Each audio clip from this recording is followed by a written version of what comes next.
Tuwing magbi-video ako, laging babatok yung aso dyan sa kabilang bahay. So ngayon, for today's video ay meron ako sa inyong tutorial kung paano ang tamang paglalaro ng lato-lato. So, oo, tama, hindi na uso pero i-tutor ko pa rin kung paano ang tamang paglalaro ng lato-lato. Tuturuan ko kayo. So, ngayon, ang una, para sa akin, ito yung nalalaman ko na gusto kong ibahagi sa inyo. Ito. Ingin naman ng aso eh. Ayan. Ito yung mga daliri ninyo. Kita niyo yan. Madumi. Oh, madumi. Huwag tayong magagawa. Madumi na yan. Lalagay nyo dyan. Ayan. Tapos ito, itong dalawang ito, iganto nyo dito. O, ayan. Tapos, gagantuhin nyo. Yan, ganyan. Pag ramdam na ninyo na nag-uugtulan na, tingin ninyo na kapag ginalaw nyo yung kamay nyo, pag binilisan ninyo ay magsasalubong na sila. Ganun pala ang tamang paglalato-lato.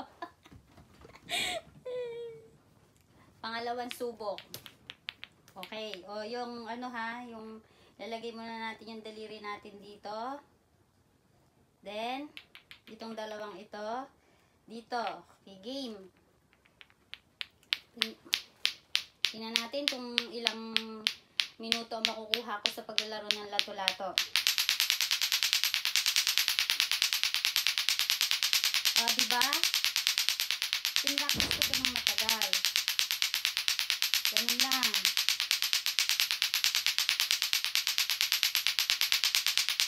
Hintayin ko hanggang kayo matataya.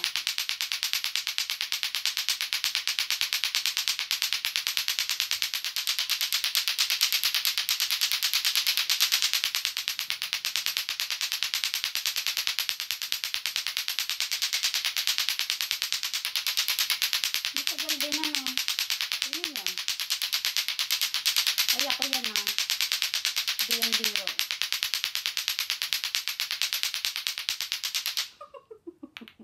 Ang sakit sa tenga. So that's it guys. Thank you for watching my lato-lato tutorial, and yan ha, may natutunan kayo sa akin kahit papano. So guys, bye-bye. Salamat.